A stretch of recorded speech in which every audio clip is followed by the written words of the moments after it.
אשכוחי ירושלים תשכח ותשכח תשכח ימיני. Dans la paracha de Ki Tisa, on voit un fait de l'histoire qui a été malheureusement un grand malheur de notre histoire, la faute du veau d'or. Cette faute du veau d'or, qui nous paraît pour nous quelque chose apparemment d'absurde, comment est-il possible que des gens qui venaient de recevoir la Torah ont pu-ils arriver à une telle bêtise, apparemment, une telle erreur, que de faire de l'idolâtrie, de prendre un bloc d'or, en faire une forme de veau, et de dire « Elle Elohecha Israël », ça c'est ton Dieu Israël. S'il s'agit de gens stupides, alors ça aurait pu être qu'une petite minorité qui aurait pu être à ce point stupide. Or, nous constatons, ce n'est pas qu'une minorité, c'est que beaucoup les ont suivis, beaucoup sont restés de côté, et si c'est raconté, c'est que c'est quelque chose qui n'était pas juste une idiotie, une stupidité sans sens, donc quelque chose de peut-être de caché là derrière tout cela. Pour mieux comprendre ce sujet-là, je pense que ce qui va un peu nous éclairer, c'est qu'on va voir ensemble le texte qui figure dans le Talmud, dans la Gemara, dans la Masechet Sanhedrin, donc dans ce traité de la Gemara qui s'appelle Sanhedrin, pages 63 et 64, 63 au deuxième versant et 64. Et on va donc essayer ensemble de comprendre qu'est-ce que c'est le veau d'or, et est-ce qu'il y a quelque chose de semblable à notre époque qui nous concerne, où on a un peu de cette attitude. La Gemara dit la chose suivante. Amar Rav Yehuda Amar Rav. Rav Yehuda, au nom de Rav, nous enseigne. Yod'im hayu Israël ba'avodat kochavim shel bamamash. Le peuple d'Israël a toujours su dans toute l'histoire, pas seulement au moment du veau d'or, même plus tard dans l'histoire, il savait très bien que dans ces différentes formes de croyances, il y a rien de bon, c'est que du blabla. Ah, pourquoi dans ce cas-là ont-ils voulu suivre cette forme de croyance, cette forme d'idolâtrie? Nous répond la Gemara. Velo avdu avodat kochavim, et là l'atir lahem arayot befaresia. Ils ont décidé de choisir ce chemin d'idolâtrie, de cette croyance, de ce qui n'est pas une vraie croyance, pour une seule raison. Pour pouvoir se tolérer les formes de relations avec des femmes que la Torah interdit, mais pour se tolérer de manière publique, ça veut dire celui qui a envie de fauter, même si c'est un croyant, il se laisse aller, il n'a pas besoin pour autant d'aller chercher une autre forme de croyance. Mais par contre, celui qui recherche une autre forme de croyance, c'est parce qu'il ne veut pas avoir mauvaise conscience. Il veut faire les choses de manière délibérée, de manière tranquille, avec la tête tranquille. Donc eux, on va tout essayer de comprendre qu'est-ce qu'ils ont fait, qu'est-ce que leur a apporté cette idolâtrie. Mais pour eux, ils étaient tranquilles. Ils savaient qu'au moins avec cela, ils n'arriveraient pas, ils pourraient faire tous les vices qu'ils ont envie de faire. Et on ne pourrait pas leur dire, mais ça c'est interdit de faire comme ça. Ils diraient non, selon ma croyance, ces actions-là ne sont pas interdites, il n'y a aucun problème. Donc, c'est-à-dire qu'au départ, ils ne recherchaient pas ni notre religion, ni un autre Dieu, mais ils cherchaient à se faciliter la vie. Et c'est ce que la Gemara va continuer à nous expliquer. C'est-à-dire que des fois dans la vie, dans des moments de faiblesse, un individu peut faire un choix qui n'est pas le bon. Un exemple flagrant, tout récent, après l'Holocauste, où malheureusement notre peuple a subi des souffrances terribles, des choses inimaginables. Il y a eu des gens qui ont eu des faiblesses. Un cas très connu, c'est celui de M. Lustiger, qui, par faiblesse, est rentré dans une église, a voulu choisir le chemin de la chrétienté. Ce n'est pas qu'il croyait en cela, pas du tout. D'ailleurs, j'ai plusieurs témoignages que je pense toute sa vie, il savait très bien qu'il était en train de jouer, faire une pièce de théâtre, du cinéma, et qu'il ne croyait en rien dans ce qu'il faisait. Et c'est pour ça qu'il a demandé qu'on fasse le Kaddish pour lui, mais j'ai eu des témoignages de certains propos qu'il a lui-même dit plusieurs fois, qui étaient clairs qu'en fait, ça avait été un moment de faiblesse dans sa vie.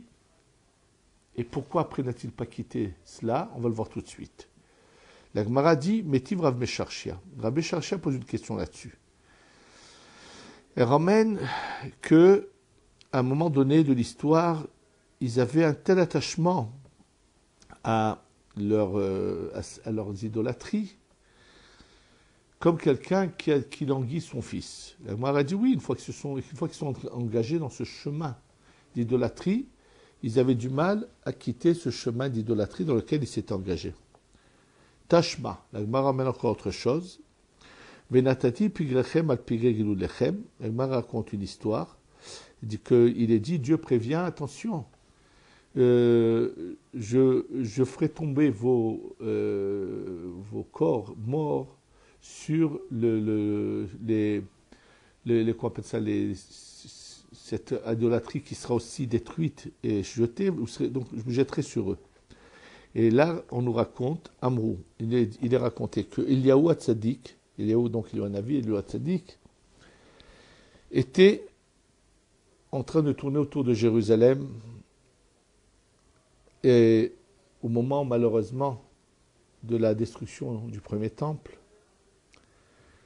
et il voyait ceux dont le ventre avait gonflé par la famine, malheureusement, et il a trouvé un enfant qui avait tout le ventre gonflé par le manque par la famine dans laquelle il était, qui était jeté dans un lieu public de poubelle, mais il était dans un lieu d'ordure, mais cet enfant était encore en vie.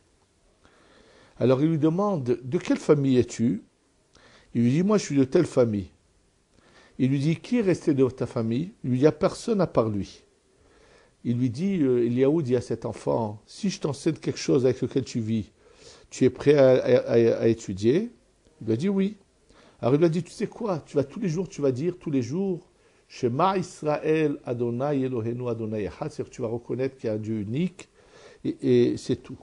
Comment vous pensez que cet enfant qui est en train de mourir de faim répond? Il lui dit, Has, toi, ne dis surtout pas ça, de mentionner le nom de Dieu, parce que ses parents ne lui ont pas enseigné ça, ils lui ont enseigné son idolâtrie, et c'est tout. Et là, tout de suite, il a sorti ce qu'il avait, cette petite statuette qu'il avait. Il s'est mis à l'enlacer, à l'embrasser. Elle lui est tombée de ses mains. Il est tombé mort dessus. Pour comprendre un peu cela, je voudrais juste rappeler que, en ce qui concerne par exemple la cigarette, beaucoup de nos sages ont dit une très belle parole là-dessus. Trilato gava sofotava. Au début, quand quelqu'un commence à fumer, c'est pas qu'il a mordu de la cigarette, il n'a jamais goûté ça de sa vie. Alors pourquoi quelqu'un commence à fumer? Parce que pour se faire remarquer par orgueil. Donc en hébreu, ça rime bien. Mais après, une fois qu'il s'est habitué par orgueil, il n'arrive pas à s'en détacher. Trilato gava sofotava. C'est un peu dans la même idée ici, qu'une fois qu'on s'est habitué à quelque chose, alors on y est attaché, on n'arrive pas à s'en séparer. Un enfant qui va mourir, mais comme il a été éduqué dans cette croyance qui est fausse, dans ce mensonge, il préfère mourir que se détacher de ce mensonge. Et de nouveau, la Gemara dit que c'est parce que malheureusement, ils se sont attachés à cela, c'est tout. Mais ce n'est pas qu'au départ, c'est ça la raison. Et là, la Gemara va nous raconter qu'au début du deuxième temple, les Anshe Knesset Agdola ont fait un bilan et ont vu que l'idolâtrie avait fait des ravages, des destructions terribles dans le peuple d'Israël. Et il est dit donc dans Nehemia, Vayitz'aku bekol gadol el Adonai Elohehem.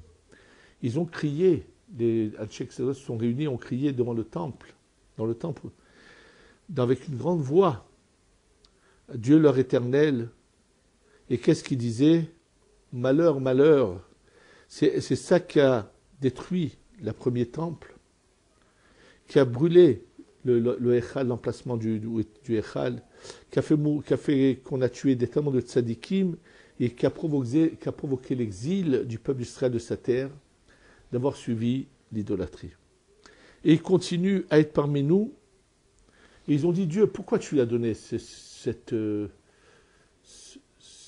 Yetzerara, ce penchant du mal de l'idolâtrie, pour que celui qui arrive à dominer et ne pas la suivre reçoive une récompense. Écoute, il fait mieux qu'on n'ait pas cette récompense, mais qu'on n'ait pas non plus le mal que cela provoque. Donc, qu'est-ce qu'ils ont fait? Ils ont décidé, pendant 3 jours, ils ont jeûné 3 jours, et ils ont prié. Et, tout d'un coup, quelque chose, comme une feuille, est tombée du ciel, sur lequel c'était marqué le mot « émet ». C'est-à-dire que Dieu donnait son approbation et son accord à leur demande. Et donc, on nous dit qu'ils ont vu comme un lion de feu sortir du Kodesh HaKodashim, du Saint des Saints. Donc, ils ont compris que, en fait, ils avaient annulé ce Yetzerara de cette tendance à vouloir suivre de l'idolâtrie. Et là, la Gemara continue de nous dire qu'ils ont dit, tiens, puisqu'on est dans la lancée, on va faire pareil pour cette force du mal qui attire l'homme à avoir des vices et à ne pas suivre le bon chemin, et des vices, je parle dans le cas d'adultère et de relations avec des femmes qui sont interdites. Et là, ils ont eu une révélation que s'ils annulaient cette force-là, le monde ne pourrait pas continuer à exister. C'est-à-dire que là, c'est une nécessité. Dieu a fait que cette force existe. Sinon, un homme ne voudrait pas avoir d'enfant. Le monde ne fonctionnerait pas. Alors, ils l'ont un peu affaibli pour qu'un homme normal n'ait plus l'envie d'avoir de relations ni avec sa mère, ni avec sa sœur, ni avec sa fille. Que ça, un homme qui est normal, qui ne s'est pas complètement déséquilibré sur sa tête, n'ait plus d'attirance vers cela. Donc, ils l'ont quand même affaibli. Ce qui est clair, c'est que, en fait, au départ, le peuple d'Israël, le veau d'or, n'est pas juste une masse d'or. Ils savaient très bien comment la lumière divine descend, mais au départ, comme ils ont envie de se libérer de certaines obligations, alors ils vont préférer faire en sorte que dire non, c'est trop, on ne peut pas s'adresser directement à Dieu, il ne faut pas un intermédiaire. Ils vont trouver toutes sortes d'excuses pour dire on veut servir Dieu, mais et par les intermédiaires, il n'y aura pas les mêmes obligations. C'est-à-dire qu'en fait, la personne peut se tromper, se leurrer, se mentir à elle-même et se laisser aller vers le mensonge, vers l'idolâtrie. Et en fait, à tous les niveaux, il peut y avoir quelque chose dans ce style-là. Je vais vous donner l'exemple d'une personne que j'ai connue moi ici à Jérusalem, qui, quand il était jeune, malheureusement, il n'avait pas connu le chemin de la Torah et des mitzvot, de suivre le chemin que la Torah, que Dieu nous demande de suivre. Puis à un certain moment dans sa vie, je ne sais pas par l'intermédiaire de qui, il a commencé à revenir, Baruch Hashem, appliquer la Torah et les mitzvot. Et voilà qu'il est arrivé dans un lieu où là-bas, le service pour Hashem était sans relâche. C'était le Beth Midrash du Rav Mordechai Sharavi. Et Rav Mordechai Sharavi n'a jamais su ce que ça veut dire le mot vacances. C'était 24 heures sur 24, à part les moments où il se reposait un peu et des repas vraiment légers. C'était un non-stop de d'études de Torah, d'efforts à fournir constamment. Et d'ailleurs, ces gens qui l'ont connu à ce moment-là m'ont dit que vraiment il était dans pleine élévation. C'était inimaginable à quel niveau il était arrivé. Et un beau jour,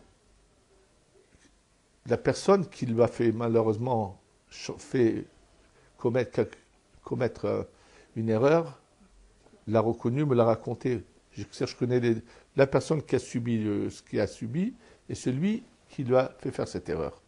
Celui qui lui a fait l'erreur lui a dit qu'un jour, à lui et à d'autres, il leur avait dit, écoutez, on va aller à tel endroit, dans tel lieu. Et en fait, celui qui les a emmenés là-bas, c'était dans l'espoir d'obtenir des subventions du Rav de ce lieu où il les emmenait, celui qui était appelé Rav de ce lieu-là. Finalement, il n'a rien obtenu, celui qui les a emmenés, mais eux, lorsqu'ils sont arrivés là-bas, ils ont fait un plongeon, ils sont tout de suite restés là-bas. Il leur a dit, écoutez, je me suis trompé, ce n'était pas l'endroit qu'il fallait, ils n'ont plus voulu rien savoir, ils sont restés là-bas. Et je peux vous dire que celui dont je vous parle, qui est resté là-bas, quand je l'ai connu, moi, c'est quelqu'un que je ne voyais pas pendant toute la journée ouvrir un livre ou étudier quoi que ce soit. Passer son temps à parler, à fumer. Il avait un chapeau, il avait une longue veste, toute une apparence tout à fait super orthodoxe. Il appartenait à un certain milieu. Et quand j'ai eu de mes oreilles, j'ai entendu quelqu'un lui dire « Mais tu sais, tu perds ton temps, tu fous rien ». Il n'a pas hésité à répondre « Mais moi, quand je marche dans le marché, c'est plus que toute votre étude à vous. » C'est vraiment, il vivait dans un mensonge total. Simplement, j'ai compris que ça ne servirait à rien de le lui dire. Donc, moi, j'ai toujours su garder de bonnes relations avec lui. Et lui-même m'a raconté un jour que sa femme lui a dit « Mais dis-moi, quand avant tu étais chez le Rav Sharavi, tu étudiais. Or, aujourd'hui, qu'est-ce que tu fais ?» Il me raconte avec toute sa fierté qu'il me dit « Je l'ai emmené chez tel personnage qu'il appelait ça son Rav, qui est aussi quelqu'un qui vit dans les fantasmes et dans l'illusion et dans le mensonge, et qui a eu le culot et ce mensonge aussi grossier de dire à la femme de ce monsieur, mais ce que ton mari étudie en 1 heure, les autres l'étudient en 70 ans. C'est une forme d'idolâtrie. On a trouvé un moyen de penser qu'on est en train de servir Dieu. On peut ne rien faire, on peut être un singe ou un clown et penser qu'on est au service de Dieu. Malheureusement, c'est une forme de veau d'or qui existe aussi dans notre génération. Et une fois que les gens sont entrés dans un système où ils pensent qu'ils ont leur conscience tranquille, où ils peuvent faire ce qu'ils veulent, ils sont tranquilles, alors malheureusement, c'est dur de les en sortir, comme on le voit ici. Le cas de Eliaou qui dit à quelqu'un, mais regarde, je peux te sauver la vie si tu acceptes de faire régner Dieu sur toi réellement. Il refuse. C'est exactement, quelqu'un s'est habitué à quelque chose, c'est très difficile d'en sortir. Mais il faut que chacun ait le courage de se remettre en question et de faire un examen de conscience. Est-ce qu'on n'est pas en train d'être un peu, dans certaines formes de notre vie, on a une forme de veau d'or qu'on est en train de faire ou pas? Et savoir se remettre régulièrement en question, savoir changer les mauvaises habitudes, savoir prendre le chemin authentique qui est celui d'être au service avec des efforts, au service de Dieu constamment, sans relâche, sans chercher à se faire remarquer, sans chercher à dire partout, moi je suis le plus grand, le meilleur, j'appartiens au meilleur, au plus grand, il n'y a que moi qui suis dans la vérité, toutes sortes de bêtises comme celle-là, mais d'être sincèrement au service d'Hachem. Je pense que cette Gemara que nous avons vue ensemble peut nous laisser beaucoup à réfléchir pour penser à ceux qui veulent se remettre en question, de se dire, est-ce que je suis dans le bon chemin? Ou c'est comme je me suis habitué à ce que je fais, je me suffis de cela, ou peut-être qu'il faut que je fasse différemment. L'essentiel, c'est de savoir que toutes les générations, depuis Moshe Rabbeinu, avaient un chemin qui a été le bon, et de savoir le suivre de manière authentique, sans chercher à faire des innovations et de s'alléger la vie. Que Dieu nous guide sur la bonne voie, le bon chemin, qu'on sache le servir comme il faut toute notre vie. Amen, ve Amen.